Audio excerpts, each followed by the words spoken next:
നിലമ്പൂരിന്റെ വിധി അറിയാൻ ഇനി 2 നാൾ കാത്തിരിക്കണം. 23-ന് വോട്ടുണ്ട്. മനക്കോട്ട കെട്ടേണ്ടവർക്കെല്ലാം കെട്ടാം. ഒരു അതിരും പരിധിയുമില്ല. ഓൾറെഡി അൻവർ പറഞ്ഞു കഴിഞ്ഞ് താൻ ജയിച്ചു എന്ന്. ആര്? PV അൻവർ, സ്വതന്ത്ര സ്ഥാനാർത്ഥി. മാത്രമല്ല, ഒരു 30-35 വരെ വോട്ടിന്റെ ഭൂരിപക്ഷത്തിനാണ് താൻ ജയിക്കാൻ പോകുന്നതെന്നും അൻവർ അവകാശപ്പെടുന്നു. കഴിഞ്ഞ ദിവസം പോളിംഗ് കഴിഞ്ഞിട്ട് മാധ്യമപ്രവർത്തകരോട് പ്രതികരിച്ചത് വെച്ചിട്ട് സോഷ്യൽ മീഡിയയിൽ ആൾക്കാർ വന്നിട്ട് കിളി പോയില്ലേ, അൻവറിന്റെ കിളി പോയില്ലേ, ഇപ്പം നടന്നു പോകാൻ പറ്റും, പിന്നാണ് എടുത്തോണ്ട് പോകേണ്ടി വരും എന്നൊക്കെ ഇങ്ങനെ ആൾക്കാർ കമന്റ് ഇടുന്നുണ്ട്. കാരണം വെറുതെ ജയിക്കുകയല്ല, 35,000-ൽ പരം വോട്ടിന്റെ ഭൂരിപക്ഷത്തിനാണ് ജയിക്കാൻ പോകുന്നത് PV അൻവർ. ചെറിയ കാര്യമല്ല. അപ്പൊ LDFന് 35,000, UDFന് 45,000, പിന്നെ BJP നോട്ട പേട്ട എല്ലാം കൂടെ 10,000, പിന്നെ എനിക്ക് 80,000. ഈ 1,70,000 പോൾ ചെയ്തതിൽ, അതായത് 75.27%. 2021 അസംബ്ലി ഇലക്ഷനേക്കാൾ ചെറിയൊരു വോട്ടിന്റെ വ്യത്യാസം, 1% വ്യത്യാസം കുറവേ വന്നിട്ടുള്ളൂ. ഓക്കെ, ഇനി LDFന്റെ അവകാശം.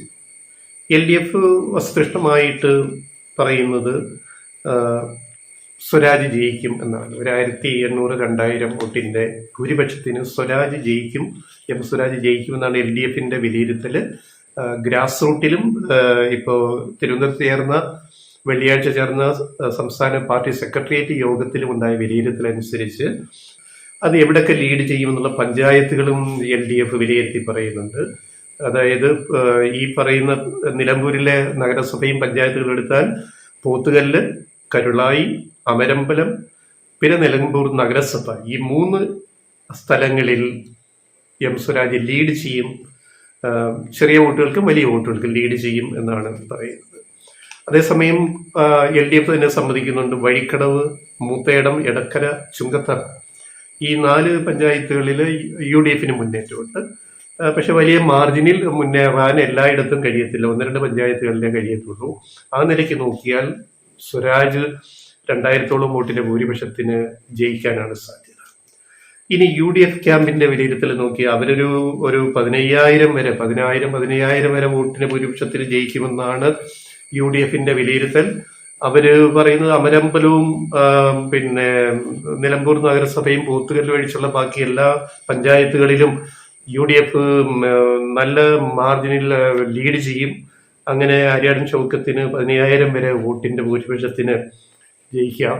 ചില ക്യാമ്പിൽ, ചില UDF വിലയിരുത്തൽ 5,000 മുതൽ 10,000 വരെ മിനിമം എന്നാണ് വിലയിരുത്തൽ. അപ്പൊ വിലയിരുത്തൽ ഇങ്ങനെ നടന്നുകൊണ്ടേ ഇരിക്കട്ടെ. അതിൽ പിന്നെ എന്തായാലും നമുക്ക് 23-ാം തീയതി അറിയാൻ പറ്റുമല്ലോ. അപ്പൊ ഇതിനകത്ത് രാഷ്ട്രീയ വിഷയങ്ങൾ എങ്ങനെ നിലമ്പൂർ ചർച്ച ചെയ്തു എന്നുള്ളത് കൂടി നമ്മൾ നോക്കേണ്ടതുണ്ട്. ഇപ്പൊ ഇന്ന് രമേശ് ചെന്നിത്തല ഒരു പ്രസ്താവന ഇറക്കിയിട്ടുണ്ട്. സതീശനിസ് എന്ന് പറയുന്ന ഇസമൊന്നും കോൺഗ്രസിലില്ല. നിലമ്പൂരിലെ പ്രവർത്തനത്തിൽ എല്ലാവരും പങ്കാളികളാണ്. ഒരാൾക്ക് മാത്രം അവകാശപ്പെടാവുന്ന വിജയമൊന്നുമല്ല അവിടെ വരാൻ പോകുന്നത്. അത് VD സതീശന്റെ മാത്രം, അതായത് ഷൗക്കത്ത് ജയിച്ചാൽ, ആര്യാടൻ ഷൗക്കത്ത് ജയിച്ചാൽ അത് ഞങ്ങളുടെ എല്ലാം പ്രയത്നമാണ്, അല്ലാതെ ഒരു സതീശൻ ഇസൊന്നും അതിൻ്റെ അകത്തില്ല. പിന്നെ ഒരു ചോദ്യം എന്നുള്ളത്, ഇതിന് ഉസ്മാനിസം അവിടെ പ്രവർത്തിച്ചു എന്നുള്ളത് നിലമ്പൂര്. ഇതിനകത്ത് ശശി തരൂർ ഫാക്ടർ വരുന്നുണ്ട്. തരൂർ ഒരു വെടി പൊട്ടിച്ച് ഈ പോളിംഗ് ദിവസം ഇന്നലെ, അതായത് അദ്ദേഹം പറഞ്ഞു നിലമ്പൂരിലെ എന്നെ പ്രചാരണത്തിന് ആരും കോൺഗ്രസ്സുകാർ വിളിച്ചിട്ടില്ല, അതുകൊണ്ട് ഞാൻ പോയില്ല. അതൊരു വെടിപൊട്ടിക്കലായിരുന്നു. കാരണം ഇന്ന് സംസ്ഥാനത്തെ കോൺഗ്രസ് നേതാക്കളെ, ദേശീയ തലത്തിലെ നേതാക്കളെ എടുത്താൽ തന്നെ വളരെ സ്വീകാര്യതയുള്ള ജനങ്ങളെ ആകർഷിക്കാൻ കഴിയുന്ന ഒരു നേതാവാണ് കോൺഗ്രസ് പ്രവർത്തക സമിതി അംഗം കൂടിയായ ശശി തരൂർ. അപ്പൊ ശശി തരൂരിനെ എന്തുകൊണ്ട് നിലമ്പൂരിൽ പ്രചാരണത്തിന് കൊണ്ടുവന്നില്ല എന്നൊരു ചോദ്യം അവിടെ ഉന്നയിക്കപ്പെട്ടു. തരൂരൻ തന്റെ പരിഭവം പറഞ്ഞു, എന്നെ ആരും വിളിച്ചില്ല, അതുകൊണ്ട് വന്നില്ല. ഇതിന് മറുപടിയായിട്ട് അവർ ഇറക്കിയ പ്രചാരണം കോൺഗ്രസ് UDF ക്യാമ്പിൽ, കോൺഗ്രസിൽ അതൊരു മ്ലാനത പരത്തി തരൂരിന്റെ ഈ പ്രസ്താവന ഈ ഇന്നലെ പോളിംഗ് ദിവസത്തിൽ തന്നെ വന്നത്. അപ്പൊ അവര് പറഞ്ഞു തരൂര് AICC ആണ് ഇലക്ഷൻ കമ്മീഷൻ പ്രചാരകരുടെ ലിസ്റ്റ് കൊടുത്തു. 40 അംഗ ലിസ്റ്റിലെ 8ാമത്തെ പേരാണ് തരൂരിന്റേത്. തരൂര് വരാഞ്ഞത് തരൂരിനെ വിളിക്കാഞ്ഞിട്ടൊന്നുമല്ല. തരൂര് വിദേശത്ത് മോദിയുടെ സമിതിയുടെ പിന്നെ അധ്യക്ഷനായിട്ട് യുദ്ധത്തെ പറ്റി വിവരിക്കാൻ അവിടെ അമേരിക്കയിലെല്ലാം പോയതുകൊണ്ടാണ് വരാഞ്ഞത്, അല്ലാതെ നമ്മള് പറയാത്തതൊന്നുമല്ല എന്നൊക്കെ ചോദ്യങ്ങളും മറുപടികൾ UDF ക്യാമ്പിൽ. പക്ഷെ ഒരു ചോദ്യം ബാക്കിയുണ്ട്. എന്തേ തരൂരിനെ വ്യക്തിപരമായിട്ട് ക്ഷണിക്കാഞ്ഞത്, ഔദ്യോഗികമായിട്ട് ക്ഷണിക്കാഞ്ഞത്? ഓക്കെ, തരൂര് വിദേശത്ത് പോയി, അമേരിക്കയിൽ പോയി മോദി സർക്കാരിന്റെ സംഘത്തിന്റെ തലവനായിട്ട് പോയി, ശരിയാണ്. യുദ്ധത്തെക്കുറിച്ച് വിശദീകരിക്കാൻ പോയി, ഇന്ത്യയുടെ നിലപാട് വിശദീകരിക്കാൻ പോയി, ശരിയാണ്. പക്ഷേ എന്നാൽ പോലും നിലമ്പൂരിലെ കോൺഗ്രസ്സുകാർക്ക് അല്ലെങ്കിൽ KPCC നേതാക്കൾക്ക് തരൂരിനെ കോണ്ടാക്ട് ചെയ്യാമല്ലോ, താങ്കൾ വരണം. അത് തരൂര് വന്നതിന് ശേഷവും പ്രചാരണ ദിവസങ്ങൾ ഉണ്ടായിരുന്നല്ലോ. അദ്ദേഹം അമേരിക്കൻ തിരിച്ചു വന്നു, കുറെ ദിവസങ്ങളായി. അപ്പോഴും തരൂരിനെ ആരും വിളിച്ചില്ല, ക്ഷണിച്ചില്ല. തരൂര് പോയില്ല. ഒരു കൊതിക്കറിവിൽ തരൂരും അവിടെ ഇരുന്നു. എന്നെ വിളിക്കുന്നു എന്ന് നോക്കി വിളിച്ചില്ല. അപ്പൊ അവിടെ ഒരു അവഗണന തരൂരിനോട് കാണിച്ചു എന്നുള്ളതാണ്. തരൂര് കുറെ നാളായിട്ട് കോൺഗ്രസിന്റെ ദേശീയ നേതൃത്വമായിട്ടും സംസ്ഥാന നേതൃത്വമായിട്ടും കുറച്ച് ഇടഞ്ഞു നിൽക്കുന്ന ഒരാളെന്ന നിലയ്ക്കായിരിക്കാം നിലമ്പൂരിലേക്ക് തരൂരിനെ ഇവര് ക്ഷണിക്കാതിരുന്നത്. തരൂര് സ്വയം പോകേണ്ട എന്നും തീരുമാനിച്ചു. അത് UDFന്റെ സ്ട്രാറ്റജിയിൽ പറ്റിയ ഒരു പരാജയം തന്നെയാണ്. തരൂരിനെ നിലമ്പൂരിൽ എത്തിക്കാൻ കോൺഗ്രസ്സുകാർ മുൻകൈ എടുക്കണമായിരുന്നു.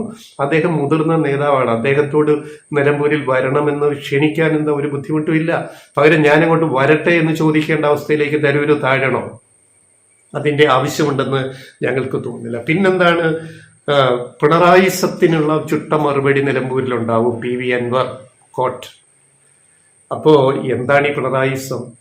പിണറായിസത്തിന് ചുട്ട മറുപടി നിലമ്പൂരിൽ നിന്ന് എങ്ങനെയാണ് വരിക? അപ്പോൾ ഈ പിണറായിസം എന്ന് പറഞ്ഞാൽ എന്താ? ഈ UDFും PV അൻവർ ഉദ്ദേശിക്കുന്ന പിണറായിസം, നമ്മൾ മനസ്സിലാക്കുന്ന പിണറായിസം കേരളത്തിന്റെ വികസനിസമാണ്. റോഡ്, പാലങ്ങള്, വിഴിഞ്ഞം, മറ്റേ മറിച്ച് പിന്നെ ആരോഗ്യം, വിദ്യാഭ്യാസം, അതേപോലെ ക്ഷേമ പദ്ധതികൾ, നാടിന്റെ വികസനം മൊത്തത്തിൽ, ദേശീയപാതയാവട്ടെ, അല്ലെങ്കിൽ മെട്രോ ആവട്ടെ, അല്ലെങ്കിൽ വാട്ടർ മെട്രോ ആവട്ടെ, കേരളയിലാവട്ടെ, അല്ലെ കേരളയിൽ രൂപം മാറി വരുന്നതാവട്ടെ, അതേപോലെ ശബരിമല വിമാനത്താവളം എരിമേലി, അതുപോലെ ശബരി റെയിൽപാത വീട് ജീവൻ വെക്കുന്നു.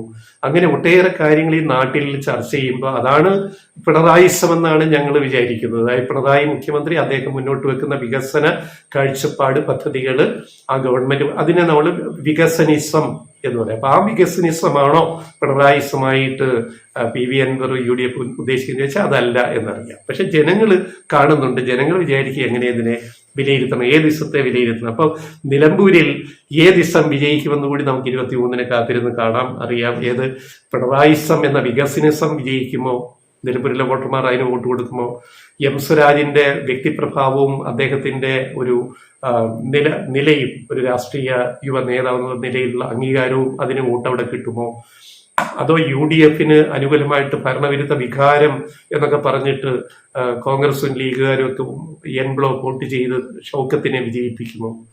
ഉസ്മാനിസം, ഈ പറഞ്ഞ സതീഷ്നിസം അല്ല, ഉസ്മാനിസം ആണോ ഇനി അവിടെ കാര്യം? അങ്ങനെ പല കാര്യങ്ങളുടെ വിലയിരുത്തലായിരിക്കും നമുക്ക് 23-ാം തീയതി അറിയാൻ കഴിയുക. അതുവരെ നമുക്ക് കാത്തിരിക്കാം.